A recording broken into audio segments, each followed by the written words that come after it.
Good job. Welcome to episode 96 of the Valley Sports Talk podcast. We're back again on the weekly grind. Um, it kind of sucks. I thought it kind of sucks that we only record once a week. I know it's tough with our schedules and work schedules and stuff like that, but like we'll like to do these. We're going to do our predictions for the third round, but by the time this video goes live, each series will be one game in. For the Dallas one that's playing tonight, we don't know, but for the Florida one that happened last night, I mean, I already had my pick before I even saw that game. But yeah, like something like that. Anyways, ramble You over. guys just gotta take our word that we're not Take not our word that we're switching not just up. jumping on, but yeah. On the agenda today, I think we'll quickly go over some round two series, or round two, the two that we didn't talk about that ended. And then we'll jump into our round three predictions, and then we have a couple coaches, transactions, trades, all that fun stuff. So yeah, Let's get into it. What team do you want to go into first? let's talk about the Hurricanes, and we'll talk about the Canadian team next. I think not to do this. Carolina has a lot of moves to make, so I feel like we should go after Vancouver first. That's fine. That's fine with me.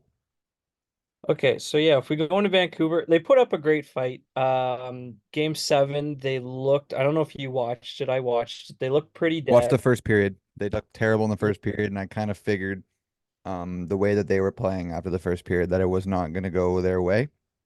You kind of knew as soon as they had a 4 minute power play and didn't get a single Didn't get a shot, single shot. and had other plays where like Ilya Mikheyev had a breakaway and this and that. Shelovs was keeping them in the game, at least giving them a chance, but they didn't really wake up until the later half of the third period, where it kind of looked like they were going to do it actually, but then they score the two goals in the middle of the third, and then in the final 4 minutes of the game, they don't register a shot on net. So, Hmm. um, it was a tough end to the season, especially at home. You would have thought they would have had a bigger jump rate from the start, but yeah, they were pretty quiet to start off, which was tough to see. Yeah, it was definitely one of those things where Shelovs kept them in it. This game could have been 5-0 after the first two periods without him. It was good to see them sort of rally back in the third to actually put up a fight, but they put up only 36 shots in games six and seven. So, and in a playoff series against a shaky goalie whose confidence was very low, probably coming into game six, or maybe not confidence low, but nervous, obviously, somewhat nervous coming into game six after being pulled and being replaced by a guy that's never started a back-to-back game since 2021. Thanks to Spit and Chicklets podcast for that stat. I listened to that today. Um, Obviously Skinner had to have been somewhat unconfident, so only putting up 36 shots in two games against him is not a recipe for success, especially whenever teams put that up in one game. So putting that up over a course of two games is not really the way they should do it. And they should have almost played like the way the Hurricanes played, just put everything on goal. You know what? I just stated that Skinner was probably a bit shaky or nervous, something like you just had to test him. I feel like there was a lot of times through game six and watching the highlights game seven that Vancouver gave up these shot attempts where they were looking for better chances. And sure, you want to find the best scoring attempt possible, but sometimes it doesn't hurt just to throw it on net. Skinner might mishandle one and give up a big rebound. So I thought that the Canucks could have done a lot better. Obviously, granted, they lost those two straight and now they are on the golf course. But I think that them not getting the shot attempts on a shaky goalie really was the one of the main reasons. And like you said, 4 minute power play. A guy that was struggling in the series, McLeod takes a high sticking one. 4 minutes on Pedersen, not even registering a shot is not a very good start to the first period. And it kind of went downhill from there. Yeah, 100%. And I mean, even though it's looking pretty negative right now, if you look at the season in a grand scheme of things, it was a huge positive. Like, I'm not going to sit here and say that I remember my preseason prediction, but I didn't have them finishing first in the division, that's for I sure. didn't I either. didn't. I think I had them in a wild card spot. I might have had them in a wild card spot or even missing. But none of us thought they'd be in the top three in this division. And they went to a game seven game against a team that I believe was top three betting odds at the start of the year to win the Stanley Cup. Um, they took them to game seven with their best player not playing well at all. Brock Besser going down, Yeah, that Quinn sucks. not scoring a playoff goal. Actually, he might have had one, No, he but didn't score one. he Zero. didn't score Didn't one, score a and single Thatcher playoff goal. Demko got hurt. If you tell me all those things, that team doesn't get out of the first round, in my opinion. Yep. And they almost beat a cup favorite, a huge Mhm. cup favorite. So this experience is only going to be good for their team. They still got like their main pieces are pretty young, so this will be good. Obviously, now that they've made it through two rounds, they know what they got to look for. If you have a quick playoff exit, you might not know what your problem is, but they definitely know it's shooting. They need to bring more offense. They capitalized on their chances. Like they were good at that. That's how they beat Nashville, even though they didn't have a lot of shots. They capitalized on the ones they had. But as you get farther into the playoffs, you have to ramp that up. But looking at their team, um, I feel like so you have Casey Smith and Shelovs, both new contracts. I feel like after what you've seen from Belovs Shelovs, is an RFA though, correct? yes. I feel Correct. like Okay. after seeing what Shelovs did, you be comfortable with letting Casey Smith go and rolling Demko Shelovs? Yeah, I was gonna mention that. I knew Casey was a UFA. After what Shilovs did, I honestly think that you have almost a very good 1A sort of two A or 1B or 1A 1B guy. Not to the stature of Allmark and Swayman, but after what Shilovs proved and how young he is, I think he can only grow. And yeah, I think Demko is one of those goalies. He seems to get hurt a lot, so I think having a very competent backup is an important thing. And I think Sheloffs can do that. Granted, like I said, he's only 23, so he still has so much room to grow. 100%. On defense, they have Philip Hronik, who's an RFA, and then um, Ian Cole, Tyler Myers, and Nikita Zadorov are UFAs. Yeah. So four of their six defensemen that they played in this main series are all free agents. I don't think they can afford Hronik, based off what they have. I would not be surprised if his rights get traded to another team.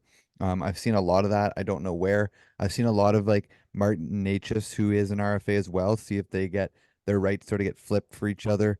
I could see them bringing back Tyler Myers. I don't think he'll be that expensive, but Zadorov was a big factor in the playoffs. You know, he's a big, mean defenseman, great third pairing. So I think that he sort of gets priced out of Vancouver based on some of the other contracts they have.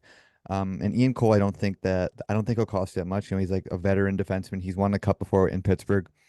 He knows how to get it done. So Tyler Myers and Ian Cole, I could see coming back. Hronik, I don't believe will come back. I think he just kind of priced himself out of Vancouver. Yeah, the problem with going decently far in the playoffs and not going all the way is to get there, players have to play good. And unfortunately, kind of for Vancouver, a lot of their standout players are contract players right now. Like We didn't even Zadorov, mention Lindholm on the yeah, forward wait, side. yeah, Zadorov was huge. Philip Hronik was really good. Tyler Myers was really good.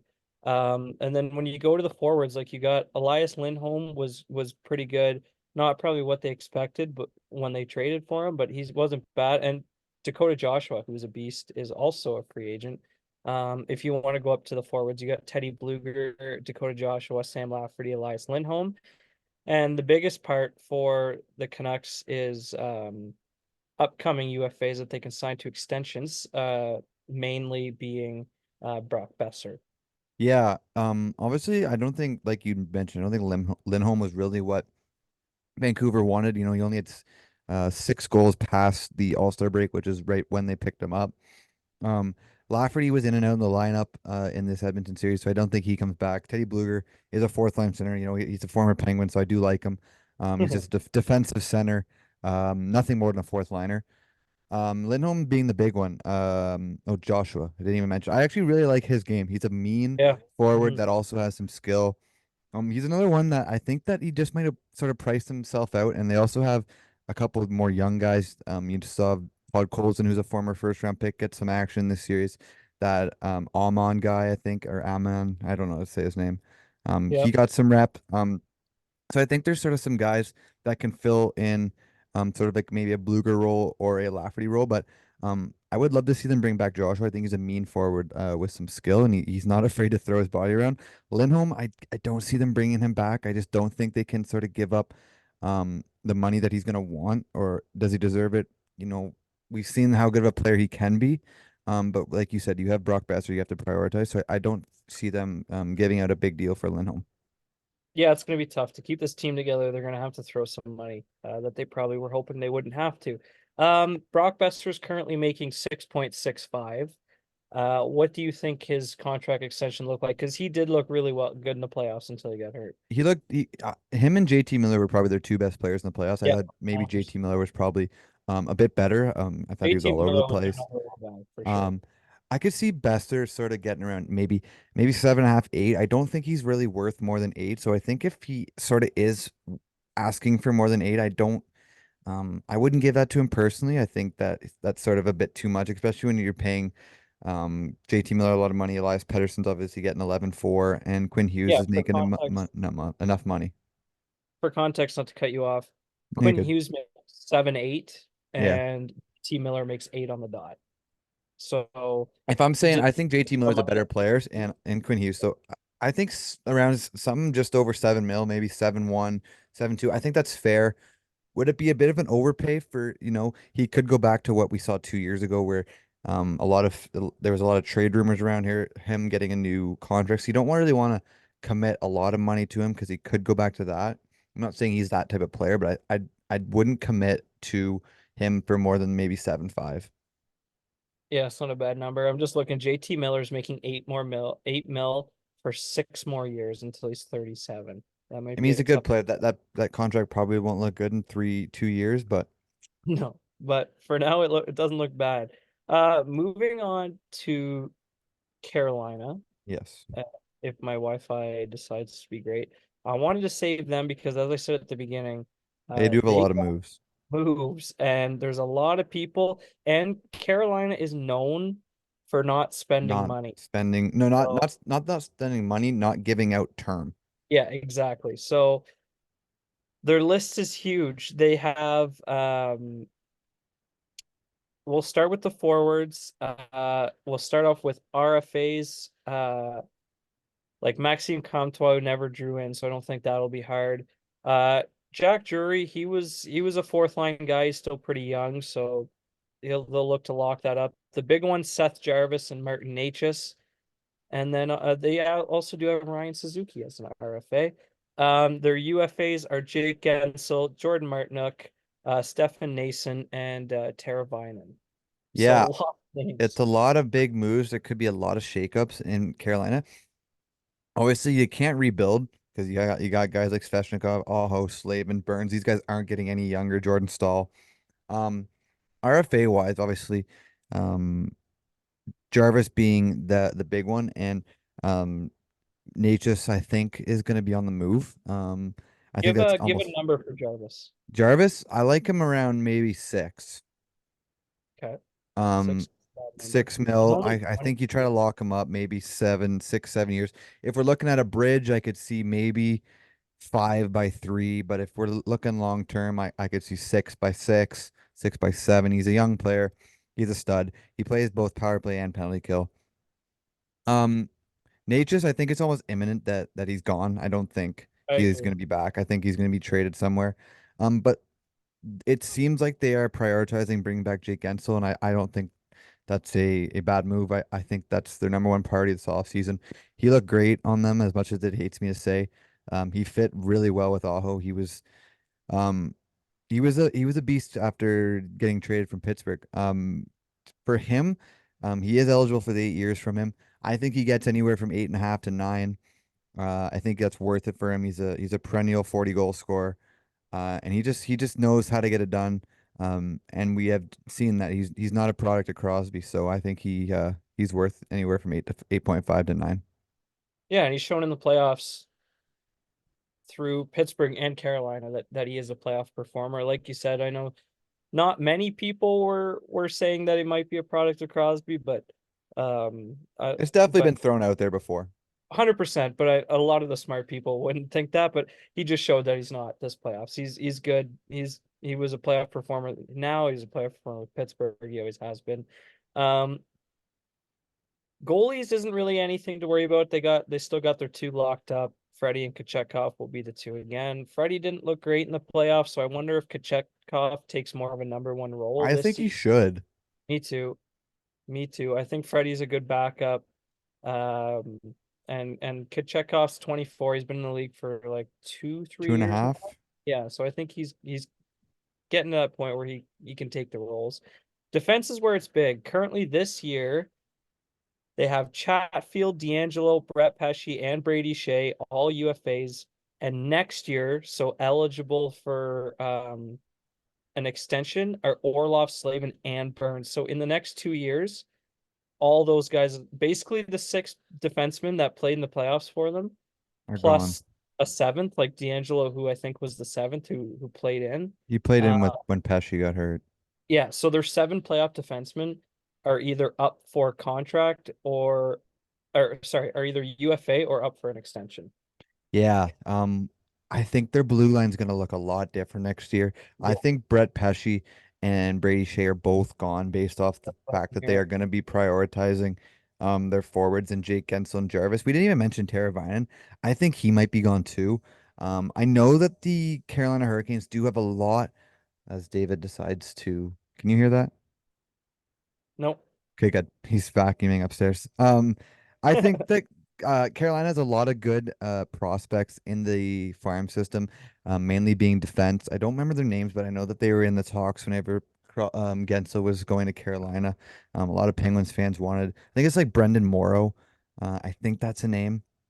I think Uh, I'm looking right now. his, Scott Morrow. Scott Morrow. I knew it was 21. Morrow. They also have another 21-year-old Ronan Seeley. They both show up on Cap Friendly, so I believe they've both played games. Yeah, I'm I not know sure. Morrow played like the last game of the season this year, for his first game. I know he's a highly touted defensive prospect. I think he draws into the lineup. I think that Chatfield comes back. I don't think he's going to cost you that much, maybe around 3 mil. He's a solid defenseman, but I think Brett Pesce and Brady Shea are gone. Where they go, I don't know. We can sort of get into that The in Leafs? later into the summer whenever. I think Pesci's I honestly would put my signing for Pesci on with the Leafs. Um, but we can talk we'll get into that later in the summer whenever the season's done. D'Angelo, I don't think will cost you very much, even though he was a very much of a defensive liability in this series. He can play second power play whenever Burns or Slavin, or they had Shea at at the top power play by the end of this because their power play was so bad. But D'Angelo's an offensive guy. He can be your sixth defenseman. I think that's fine. Yeah, and I mean, yes, there's going to be works for sure because you got Orlov and Slavin, who are under contracts. You got two there.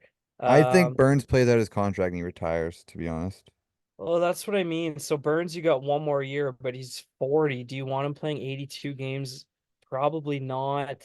Um, so yeah, they're gonna it's gonna look a lot different, that's for sure. This team obviously is still good enough front like top heavy to be competitive, but They've they're just never Stanley been able to Cup. get over the hump with the guys they have right now. Yeah, honestly, well, we can't speculate because we haven't seen free agency yet, but their Stanley Cup window might have He's closed. closing. Might have closed. But yeah, Anyways, that let's wraps up. jump into round three, unless you have anything to add. Nope, nope, works for me. Round three. So one series started last night. Florida won 3-0. They looked pretty dominant. It was mainly all Florida. And then the other series, the Edmonton and Dallas series, starts tonight. The day we are watching, or the day we're recording this is Thursday. You'll be seeing this Friday if you're watching it live. Let's talk about the series that already has one game under its belt in Florida and New York. I had Florida in six at the beginning of the. Um, Sure. I did. I Um, believe, I believe you. Sorry, I lost my train of thought. Yeah, I had Florida in six. They sort of backed up what I thought they were going to do last night. They sort of were all over the ice. They looked very. Um, oh my God. You all right? Yeah, I can't think right now. They looked very dominant. Sure. Um, I had I did have the Rangers in seven. I didn't foresee them losing game one at home, which is kind of, I mean, I guess I should have expected it because Florida always brings it at the start of a season, but at the start of a series, sorry. But yeah, I did have New York in seven. I just think obviously Bob's really good, but Shesterkin probably has been the best goalie in the playoffs, so I gave him the goaltending. Um, their forward core is just so deep, and their defense has picked it up a little bit. So, especially just them being the home team, I thought that New York would take it. But as you said, Florida looked really good in game one, is kind of making me regret my decision. But that's only game one. We still got plenty of series to go. So I got Florida in six, Brandon has New York in seven. We'll see who comes up. But going into the series that starts tonight, Dallas and the Oilers. Yeah, this is going to be a good series. We kind of got a really offensive team versus more of a defensive team. I think the Oilers are averaging the most goals per game in the playoffs out of any team remaining, and Dallas is allowing the least amount of goals per team in the playoffs out of teams remaining. So we'll kind of see what wins there, offense or defense. I'm gonna be kind of bold here. I have Dallas in five. Um, I just think that um Vancouver was kind of able not to shut them down, but their goal scoring went down against the Canucks, and they weren't scoring a crazy amount of goals in that series. And Dallas's defense and goaltending is just a whole other level. Ottinger's been playing really good. Their defense is really solid, and then lines one through four can match up with Edmonton's pretty good. I feel, especially if Rupe Hintz comes back. Still no news yet. I don't know if you've heard anything, but I haven't yet. I just think they can compete offensive wise with Edmonton, and the biggest advantage is defense, where I think Dallas has them pretty handily. Yeah, I'm gonna go Dallas in six. I think that um sorry, I'm having trouble today. I think that the depth of Dallas takes over and defense. Um, if you look at goaltending in the final four, I think all four of these goalies are all. I think there's three out of four of these goalies are all Vezina candidates every single year. Two of them have won it. One of them is very young. And if you look at the one goalie, I don't think Skinner is a starting goalie on a championship team. I also just want to quickly look at depth. If you want to talk about depth, let's look at their lines quickly. I have them pulled up Yeah, here. First line, obviously, this is going for Edmonton. First line, McDavid, Nuge, and Hyman. Okay, fine. Um, that's going up against Johnson, Jamie Benn, Stankoven. Okay, fine. We'll even it yeah, out. I think that the depth of Dallas sort of evens out what McDavid could do. Line two for the Oilers, we have Draisaitl, Evander Kane, and Holloway. Sure. They are going to be matched up against Pavelski, Sagan, or not Sagan, Pavelski. Oh my God, I lost it. Pavelski Pavelski, was Pavelski, Robertson and I Robertson, believe and sorry, Hints if he's back. hint if he's back. I think I don't remember who was in for him. But anyways, this is where it sort of gets a bit dicey This for third line is nasty. Oilers. Dodonov, Sagan, and Marchment against That's gross. against I don't even know who the Oilers. I'm gonna pull it up. I only had really the Dallas line Down combo. there, they got players like Evander Kane, Corey Perry. No, Um, Evander Kane plays second line. does he? He Okay. plays with Drysdale. You got Cloud. Fogel, Ryan, Derek Ryan, and Ryan McLeod. Yeah. Like that combo that line is going up against Dadonov, who's looked great in the playoffs. You know, he wasn't he started on their fourth line, but he's looked great in the first two series. Um, Sagan, who Duchesne. That's who I was missing on that second line. Duchesne. Yep. Matt And Duchesne. Um, and then the fourth line, you got Sam Steele, Ty Dellandrea, and Craig Smith. That's been a great fourth line against Matthias Janmark, Sam Carrick, and Connor Brown. Connor Brown had one goal this year. yeah. No, it's tough. And I feel like Dallas is a lot bigger and meaner than Vancouver, so I feel like you have to have Corey Perry in there. I don't I know think who Corey comes. Perry slots in. I think Carrick stays in. I think it's gonna be. I don't think Henry comes back, which sucks because you trade Yeah, a first round pick. I heard it's a high ankle sprain, which that's tough. is usually a month or two to return. But anyways, I was looking at box score just from the Vancouver series.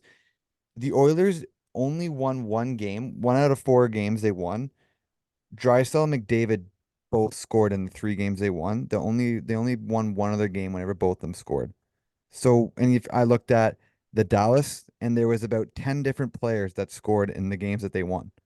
You want to talk about Yeah. depth and what wins you a series? It's what Dallas has. I don't know. I don't I would almost picked I almost like your Dallas in five, but I'm gonna go Dallas in six because I Fair enough. think that the Oilers can steal a game or two. We've already seen that in both the series so far, Dallas has lost their first game. Yeah, Dallas hasn't been great at home, And which it also could be one of the fact that one team just came off of game seven. It could be like a Boston, Florida situation where the Oilers win game one just because they have so much momentum right now. yeah, definitely could be for sure. I mean, we'll see tonight. I feel like if you want to win the Stanley Cup, you got to win games at home. They've lost both game ones at home. So I feel like where you've seen teams that have come off of game seven, like the Florida Boston series, Boston came out game one and looked good. Um, where you've seen teams come out and play well on the road, it might balance itself out in Dallas's favor here, where they haven't played good at home, so they're going to be extra juiced to play good at home as well. So I had a we'll lot of see. stats to back me up there, but Yeah, you did. It was great. You looked very knowledgeable, thanks. considering That's you a can't first. talk. Other I than can't that, talk. I don't know what the heck's going on. But yeah, so we have Dallas in six and Dallas in five and yeah. New York in seven and Florida in six. Another Uh, year, Canadian team won't win a Stanley Cup. What else is new? Let's quickly talk about some transactions. We'll talk coaching first. We'll talk about the one that happened yesterday, and then we'll go into the Leafs. Sheldon Keefe, a former Leaf coach, does not last on the open market. Signed a 4-year deal with the Devils. Thoughts as a former Leaf coach?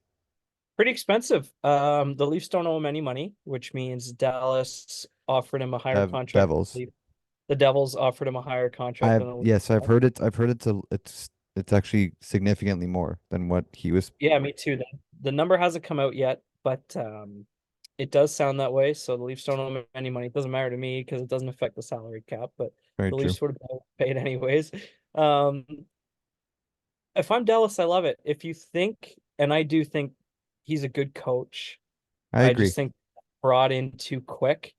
Um, we're really going to see what kind of coach he is because he is being brought into the same situation he was brought in Toronto. So we're going to see what he's learned.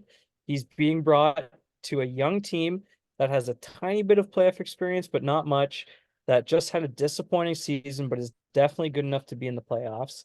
Um, it's pretty much, you can't make it any more similar to the job he joined in Toronto, the team he joined in I was Toronto gonna say that. right now. It's almost identical, so we're going to see what he's learned. If he's actually a good coach, he should have learned a lot, and the Devils are probably going to be pretty good next year. We'll see. Yeah, I actually do. I completely like the fit. I'll be quick because you said a lot. I think that what he sort of, I think honestly, for him having his very first gig in Toronto was on probably the best possible thing for him. He learned about a tough fan base, all the media attention, and now to go to another young team in the Devils who are trying to get into that sort of competing window. With guys like Jack Hughes, Jesper Bratt, Timo Meyer, Nico Heischer. They have names. They're young on the back end. The biggest question mark for them is goaltending.